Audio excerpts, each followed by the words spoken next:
కథాభిమానులకి స్వాగతం. ఈరోజు వినబోయే కథ స్వార్థపరుడు. శారదగా ప్రసిద్ధి చెందిన ఎస్ నటరాజన్ గారి కథ ఇది. ఈ కథ 1955లో రచించబడింది. రక్తస్పర్శ కథా సంపుటిలోనిది. మరి వినండి శారద గారి స్వార్థపరుడు కథ.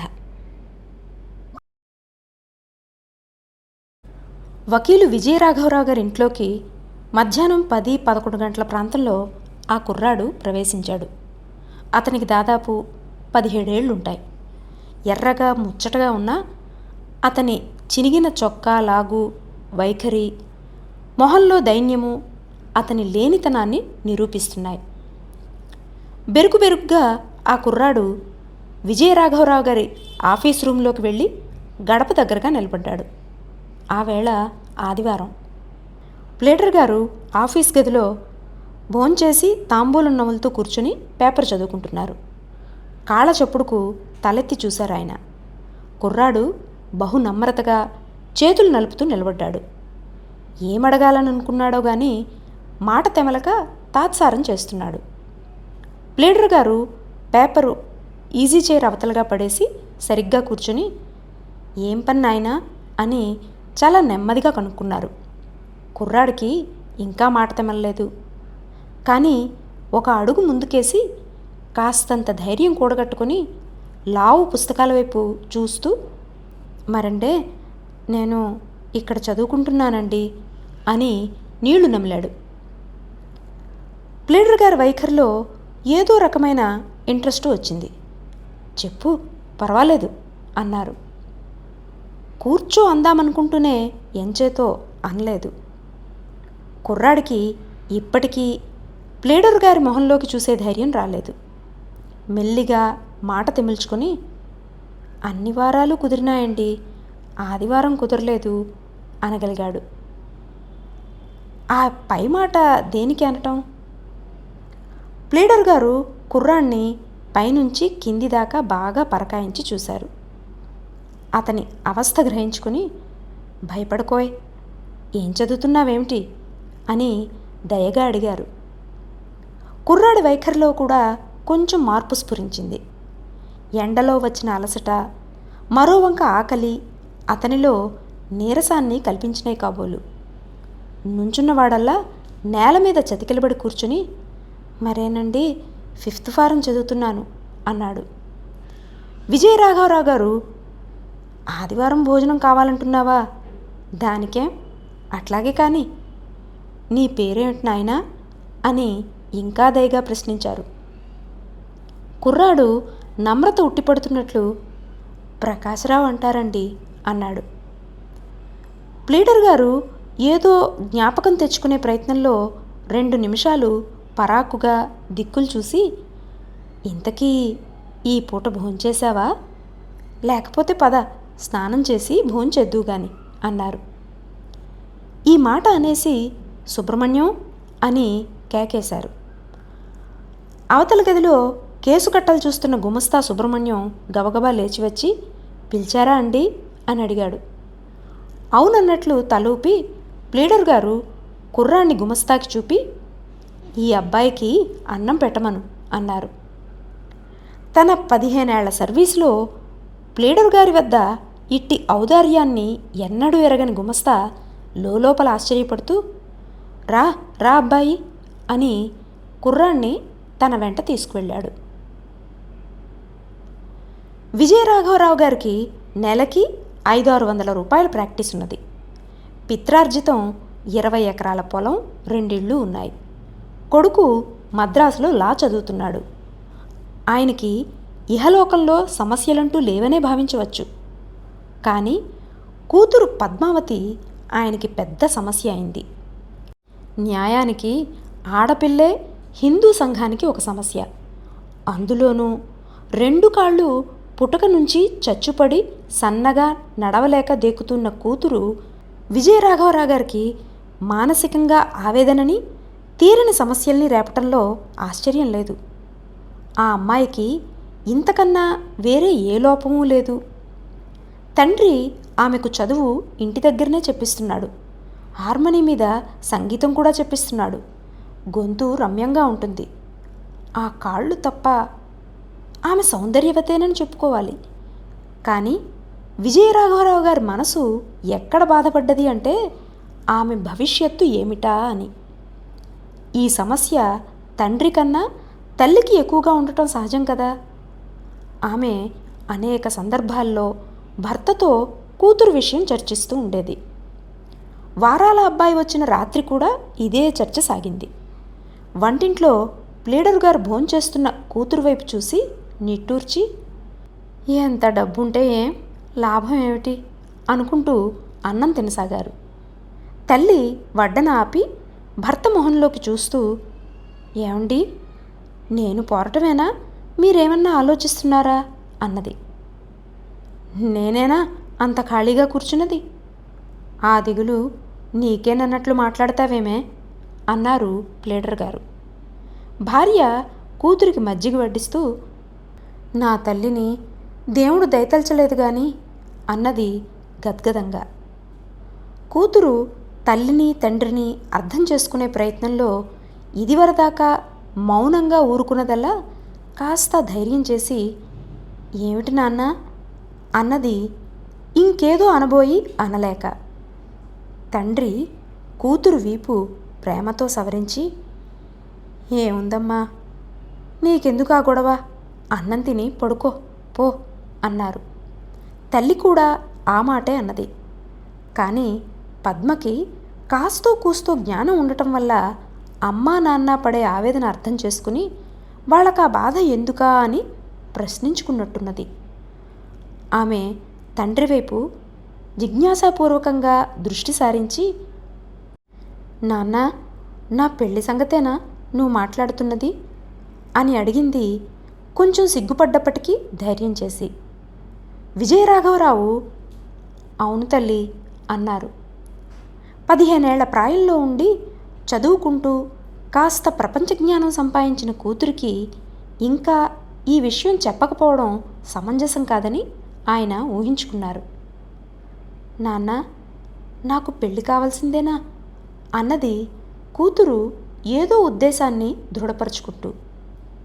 తల్లి మందలింపు చూపు పెట్టి, అవేం మాటలే అమ్మాయి, ఊరుకో, తెలిసి తెలియని మాటలు మాట్లాడకు అన్నది. తండ్రి మాత్రం ఇట్లా మందలించలేదు. ఆశ్చర్యంతో కూతురు వంక తిరిగి, అదేమిటమ్మా అట్లా అంటావు, పెళ్ళి వద్దంటున్నావే అన్నాడు. కూతురు తండ్రి తనను అర్థం చేసుకోగలడని గట్టిగా విశ్వసించి, నాన్న, నేను ఈ కుంటి బ్రతుకు ఈ ఇంట్లోనే వెళ్ళబోస్తాను. ఎవరికో ఇచ్చి పెళ్లి చేసి నా బ్రతుకు ఇంకా ఎగతాళి పాలు చేయడం ఎందుకు నాన్న, అన్నయ్యకి మళ్ళీ నేను ఉంటాను, నీకు బరువా నాన్న అని అడిగింది. గొంతు కొంచెం బొంగురుపోతూ కళ్ళ వెంట కాస్త తడి కనపడ్డది. తల్లి కూతురు మాటలకి గందరగోళం పడుతుండగానే వాచాలత్వానికి పేరుపడ్డ వకీలు కాబట్టి తండ్రి కూతుర్ని సముదాయించి, అమ్మా, నువ్వనే మాట నిజమే గాని నీకు ముందు ఆలోచన తోచలేదమ్మా. మేము కళ్ళు మూసిన తర్వాత నీకు ఈ ఇంటి పరిస్థితి ఎట్లా ఉండబోతోందో ఎవరు చెప్పగలరు? నీ వదిన మంచిదేనని నమ్మడం ఎట్లాగమ్మా? నీ వాడంటూ ఒక భర్త ఉంటే అతనికి తప్పదు. చూడు, డబ్బుంది కదా అంటావా, డబ్బుతోనే జీవితాన్ని సరిపెట్టుకోగలవా? మనిషి ఆసరా ఉండనక్కర్లేదా? చెప్పు తల్లి అన్నాడు. ఇన్ని మాటలు చెబుతున్నాడే గాని ఆయనలో తన కూతురికి అసలు వరుడు దొరుకుతాడా అనే సంశయం ప్రబలంగా బాధిస్తోంది. తను సగం ఆస్తి రాసిస్తానన్నా సాటివాళ్ళెవరూ ఈ వివాహానికి అంగీకరించరు. భోజనాలు ముగించి అందరూ లేచారు. వారాల కుర్రాడు వరండాలో దీపాల క్రీనీడలో నిలబడి ఉన్నాడు.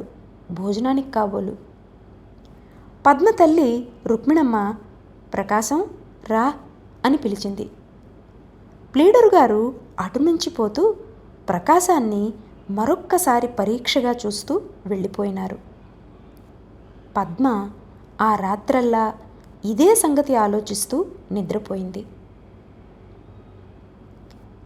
ప్రకాశం ప్లీడర్ గారింట్లో వారాలకి కుదిరి 3వ వారం జరుగుతోంది.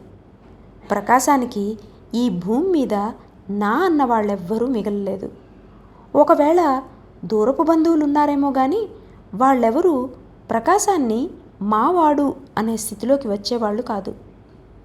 స్నేహితుడు ఎంత దుర్మార్గుడైనా ఒకణ్ణి మావాడు అనుకోగలడు కానీ బంధువు అట్లా కాదు. ప్రకాశం సంగతైనా అంతే. ఇట్టి పరిస్థితుల వల్ల ప్రకాశం వారాలు చేసుకుని జీతం చందాలు పోగు చేసుకుని చదువుకుంటున్నాడు. ఆ నెల జీతం సరిగా పోగు కాలేదు కాబోలు. ప్రకాశం తెగించి ప్లీడర్ గారిని అడగదలుచుకున్నాడు. సాయంత్రం పూట స్కూల్ నుంచి సరాసరి ప్లీడర్ గారింటికి వెళదామనుకున్నాడు. కానీ ఆయన ఆ వేళప్పుడు ఇంట్లో ఉంటాడా అనుకుని రాత్రి భోజనానికి పోయినప్పుడే అడుగుదామని నిర్ణయించుకున్నాడు. ఆ వేళ రాత్రి ఆఫీస్ రూమ్లో కూర్చుని దీర్ఘాలోచన తత్పరుడై ఉండిన ప్లీడర్ గారిని ప్రకాశం ఆకలి గొంతు కదిలించింది. పంతులు గారు అన్నాడు ప్రకాశం. పంతులు గారు పరాకుమాని, రా నాయనా, భోంచేశావా, ఇట్లా బల్ల మీద కూర్చో అని అనునయించారు. ప్రకాశం కార్యసిద్ధి అయ్యే శుభశకునంగా ఈ మాటల్ని తీసుకుని కూర్చోకుండానే, మరేనండి ఈ నెల స్కూలు జీతం అని ఆగాడు గుక్క చాలక. ప్లీడర్ గారు కుర్రాడి భావం బోధపరుచుకొని ఎంత అని అడుగుతూనే డ్రాయర్ లాగి 10 రూపాయల కాగితం బయటికి తీశారు. ప్రకాశం అదే 10 రూపాయల నోటు కళ్ళారా చూడటం మొదలు. 6:30 అంటూ డబ్బు అందుకోవడానికి వెళ్ళాడు. ప్లీడర్ గారు కుర్రాడిని మళ్ళీ ఎందుకో గాని ఎగాదిగా 2 సార్లు చూసి, నాయనా నువ్వెక్కడ ఉంటున్నావేమిటి అని అడిగారు. దీక్షితులు గారింట్లోనండి అన్నాడు ప్రకాశం ప్లీడర్ గారిచ్చిన డబ్బు చినిగిన చొక్కా జేబులో పెట్టుకుంటూ. ప్లీడర్ గారికి ఇప్పటికీ ఏదో విషయం నిశ్చయానికి వచ్చినట్లుంది. ఇట్లా కూర్చో ప్రకాశం, నీకో మాట చెబుతాను వింటావు అని అడిగారు బహు ప్రేమ పురసర ధ్వనితో. ప్రకాశం నేల మీద పరిచి ఉన్న తివాచీ మీద కూర్చున్నాడు. ప్లీడర్ గారు చెయ్యవలసిన ఆలోచనంతా చెయ్యడం అయిపోయింది కాబోలు. తీర్మానమైన కంఠస్వరంతో, రేపటి నుంచి నువ్వు మా ఇంట్లోనే ఉండిపో, అక్కడ వారాలతో అవస్థపడ్డం ఎందుకు, జీతానికి ఈ బాధ ఎందుకు, నువ్వు ఎంత మేర చదవదలుచుకున్నావో అంతవరకు నేను చదువు చెప్పిస్తాను, సరేనా అని కుర్రాడి మొహంలోకి చూశారు. ఎలక్ట్రిక్ లైట్ కాంతిలో ప్రకాశం మొహం ఆశ్చర్య వివసత్వం చేత రక్తవర్ణం తేలింది. ఇది కలో ఇలో అతనికి బోధపడలేదు. 2-3 నిమిషాల తర్వాత సరేనండి అనగలిగాడు. ప్లీడర్ గారు కుర్చీ నుండి లేచి ప్రకాశాన్ని భుజం మీద చెయ్యేసి బయటకు తీసుకువస్తూ, ఓ రిక్షా మాట్లాడుకుని సామానంతా తీసుకువచ్చాయి అన్నారు. ప్రకాశం చాలా సిగ్గో మరేదో తెలీదు నంగిగా, జంపకానా ఇంకో జత బట్టలేనండి అక్కడ ఉన్నది అంటూ గబగబా నడిచి వెళ్ళాడు. 5 నెలలు దొర్లిపోయినాయి. ఎండలు వెన్నెలలు మామూలుగానే ఉన్నాయి. అయితే ప్రకాశరావు జీవితం మాత్రం చాలా ఉన్నత పథాల్లోకి వెళ్ళిపోయింది. పాప్లిన్ షర్టు, గ్లాస్కో పంచెలు, సైకిలు ఈ ఔన్నత్యానికి ఉదాహరణలు కాదు. దరిద్రుడి ఆలోచనలు కూడా తక్కువ స్థాయిలో చాలా చిన్న స్కేలులోనే ఉంటాయి.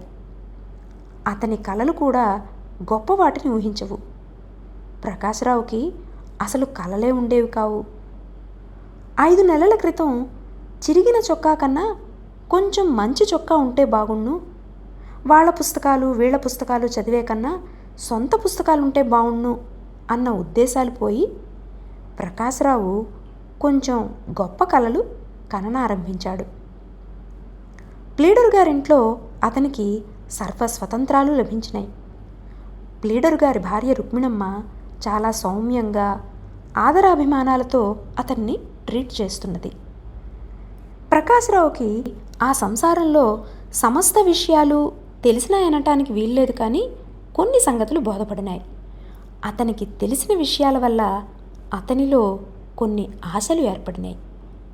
వాటిని ఎక్కువ చేయడానిక అన్నట్లు పద్మతో పరిచయం కూడా అభివృద్ధి అవుతున్నది. పద్మ ప్రకాశ్రావును చాలా అభిమానించింది అతని లేమి కారణంగా.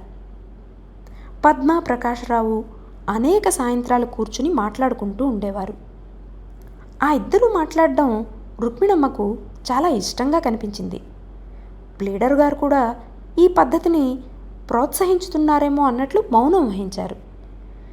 ప్రకాశ్రావు పద్మని గురించి చాలాసార్లు ఆలోచించాడు. ప్రపంచ జ్ఞానం పెరుగుతున్న కొద్దీ ఏ వ్యక్తికైనా ఈ సమాజ వాతావరణం బోధపడకపోదు. ఎవరికైనా ఆర్థిక విలువలు పెరిగితేనే ఈ సంఘంలో మర్యాద. వారి వారి బుద్ధి కుశలతకు కానీ, మంచి చెడ్డలకు కానీ, కళా నైపుణ్యాలకు కానీ యథార్థంగా ఇవ్వబడే మర్యాదలు విలువలు కొద్దిపాటే, చాలా చోట్ల ఉండవు కూడాను. ఈ సాంఘిక నైజం ప్రకాశ్రావుకి అస్పష్టంగా బోధపడకపోలేదు. వెనక ఎవ్వరూ పలకరించి ఎరుగని తనను ఇప్పుడు అందరూ గౌరవిస్తున్నారు. అవి తను ధరించిన దుస్తుల్ని మాత్రమే కాదు, తనని కూడాను. ఇదివరకెప్పుడూ గుర్తింపబడని తన అణకువ మంచితనము ఇప్పుడు గౌరవించబడుతున్నాయి. ఇట్లాంటప్పుడు తన స్థితి ఎల్లకాలం ఇట్లాగే ఉండాలని అతను భావించడంలో ఆశ్చర్యం లేదు. అయితే ఈ గౌరవ స్థిరత్వం తనకెట్లా లభిస్తుంది? ఈ ఆదరణలు అభిమానాలు ప్లీడర్ గారిలో స్థిరంగా ఉంటాయా ఏమిటో? ఇట్లా ఆలోచిస్తూ ప్రకాశ్రావు దృష్టి ప్లీడరు గారి అవిటి కూతురు మీద నిలిచింది. ఆమెకి అందం ఉన్నది, చదువు ఉన్నది, అయితే కాళ్ళు లేవు. ఆ అమ్మాయికి పెళ్ళి ఎట్లాగూ కాదు. ఆమెని తనకి ఆ పైన ప్రకాశ్రావు ఆలోచించడానికి కూడా సాహసించలేకపోయాడు. కుంటిదైనా తన బోటి అనాథకిస్తారా అని నిరాశపడి తనలో తానే తిట్టుకుని ఊరుకున్నాడు. ఎటువంటి స్థితిలో ఉన్నా కొంతకాలం హీనావస్థలో ఉన్నవాడు తప్పక ఇన్ఫీరియారిటీ ఫీల్ అవుతాడు కాబోలు. ప్లీడర్ గారు ప్రకాశ్రావు ఎస్ఎస్ఎల్సి పాస్ అయ్యే వరకు ఏమీ మాట్లాడలేదు. అతని దర్జాకి లోటు రానివ్వలేదు. ఎస్ఎస్ఎల్సి పాస్ అయ్యి ఇంటర్లో ప్రవేశించే ముందు ప్రకాశ్రావు మామూలుగా విజయరాఘవరావు గారు అనుమతి పొందడానికి వచ్చాడు ఒక చల్లని సాయంత్రం వేళ. ఆ వేళ ప్లీడర్ గారు ఎటూ పోకుండా పై అంతస్తులో కూర్చుని రేడియో సంగీతం వింటున్నారు. ప్రకాశ్రావు రావడం చూసి ఆయన తన పక్క కుర్చీ చూపి కూర్చోపెట్టారు. ప్రకాశ్రావు ఏదో అడగాలని వచ్చాడని ఊహించుకున్నారు కాబోలు. రేడియో వాల్యూమ్ బాగా తగ్గించి, "ఏం నాయనా, ఏం కావాలి?" అని మామూలు ఆదరస్వరంలోనే అడిగారు. ప్రకాశ్రావు కాస్త ఉపోద్ఘాతం ఇవ్వాలనుకున్నాడు, కానీ ఎట్లా ఇవ్వాలో తెలియక, "ఇంటర్ చదువుదామని ఉందండి" అన్నాడు బహునమ్రతగా. "దానికే కానీ" అన్నారు ప్లీడర్ గారు. ఆయన గొంతులో ఏదో ఒక విషయాన్ని నూతనంగా చెప్పవలసి వచ్చినప్పటి ఆదుర్ద పెనుగులాట ధ్వనిస్తోంది. ప్రకాశ్రావు ఆయన మాట కోసం ఎదురు చూస్తున్నాడు. విజయరాఘవరావు గారు రేడియో పూర్తిగా ఆపేసి, "ప్రకాశం, నీతో ఎన్నాళ్ల నుండో ఒక విషయం చెబుదామనుకుంటున్నాను" అని అన్నారు కుర్రాడు మనస్తత్వాన్ని పరిశీలిస్తున్న వారిలా. ఏం పిడుగు పడనున్నదో అన్నట్టు మౌనంగా వింటున్నాడు ప్రకాశ్రావు. ప్లీడర్ గారు ఇదివరకే ఆలోచించుకుని ఉన్నారు. తను ప్రకాశ్రావుకు కలిగించిన సౌకర్యాల ప్రతిఫలం తను చెప్పబోయేదానికి అతను అంగీకరించి తీర్తాడని అంచనా వేసుకున్నారు. "నాయనా, నీకైనా ఎవ్వరూ లేరంటున్నావు. నీ బోటి వాణ్ణి బాగు చేస్తే కలకాలం జ్ఞాపకం ఉంచుకుంటావు. నన్ను ఒక్క దిగులు మాత్రం రాత్రి పగలు వేధిస్తోంది. అమ్మాయి భవిష్యత్తు ఏమిటా అని. ఆ పైన చెప్పదలుచుకున్న మాటలు గొంతు బొంగురుపోవడం చేత ఆగిపోయినాయి. ప్రకాశరావు గుండె దడదడలాడుతున్నది. ఏమిటా చెప్పబోయే మాట? చెప్పండి అన్నాడు, అది ఏదైనా వినటానికి సిద్ధపడి. అమ్మాయికి పెళ్లి చేస్తేనే కానీ దాని దిగులు నాకు పోదు. ఇటు చూడు, నీకు జీవితాంతం ఏ కష్టాలు లేకుండా చేస్తాను. ఆ ధోరణి ప్రకాశరావుకి అర్థమైనట్లు తోచింది. సరేనండి, మీరింతగా చెప్పాలా? మీరు చేసిన ఉపకారానికి ఇంకా ఎట్లా కృతజ్ఞత తీర్చుకోను అనేశాడు. ప్లీడర్ గారు మంచిది నాయనా అని మాత్రం అన్నారు. ప్రకాశరావుకి పద్మకి వివాహం ఏ ఆడంబరాలు లేకుండా ప్రశాంతంగా జరిగిపోయింది.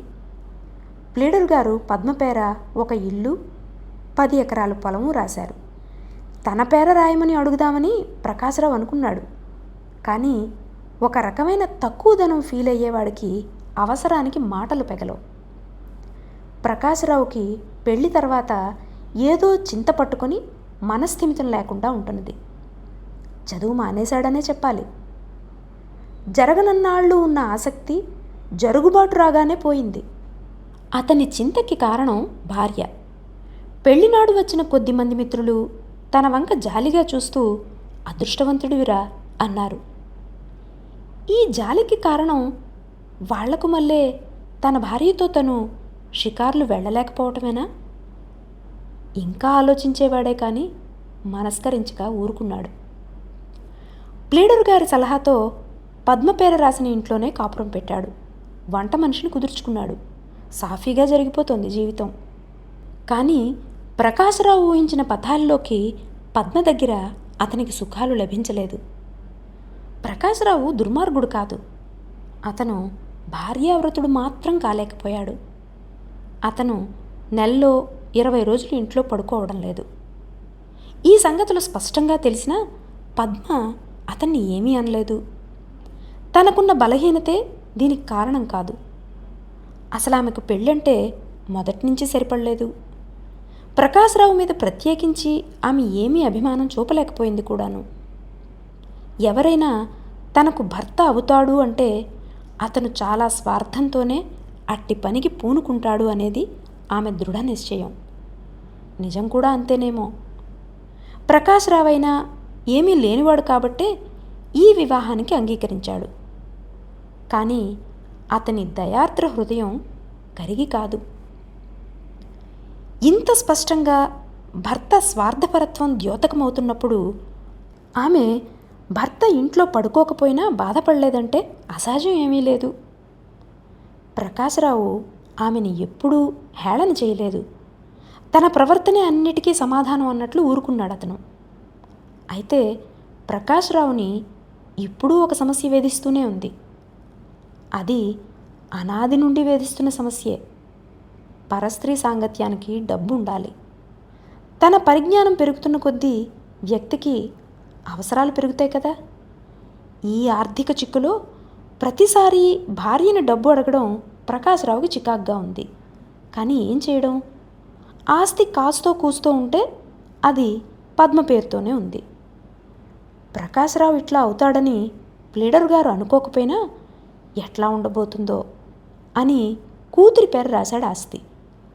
ప్రకాశరావుకి పరువుగా దొరకగలిగినన్ని రుణాలు దొరికినాయి. కానీ ఎన్నాళ్ళు?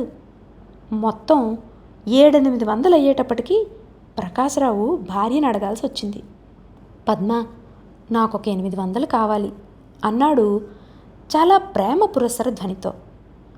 భార్య ముఖవర్చస్సులోని మార్పుకి విభ్రాంతుడైనాడు ప్రకాశరావు. అసహ్యం వ్యక్తపడే ముఖ కవళికలు పెట్టి పద్మ, వాళ్ళని అడగను, నా దగ్గర లేవు అని ఖచ్చితంగా చెప్పేసింది.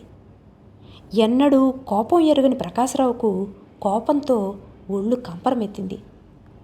నాన్సెన్స్, దీని దగ్గర కూటికి పడి ఉన్నందువల్లేగా ఇది ఇంత నిక్కచ్చిగా వెధమోహం వేసుకు చెప్పేసింది డబ్బు లేదని. దీనికి ఒక్కటే ప్రతీకారం, ఈ కుంటిముండను వదిలేయటమే కానీ తన భవిష్యత్తును గురించిన ఆలోచన తనకనవసరం ఇప్పుడు. ప్రకాశ్రావు మంచం దిగి, కుంటిముండ, నీతో కాపురం చేసినందుకు నన్ను బాగా గౌరవించావు. చాలు, నేను ఎక్కడైనా బతకగలను. నీకు నాకు ఇంతటితో వదిలిపోయింది అంటూ గడపకేసి నడిచాడు. పద్మ ఏమీ మాట్లాడకుండా ఊరుకుంది. ప్రకాశరావు అనుకున్నట్లు ఆమె అతని పాదాలపై పడలేదు. అప్పుడే కాదు, ఆమె జీవితాంతం వరకు అతని కోసం ఏ విధమైన బాధ పడనూ లేదు.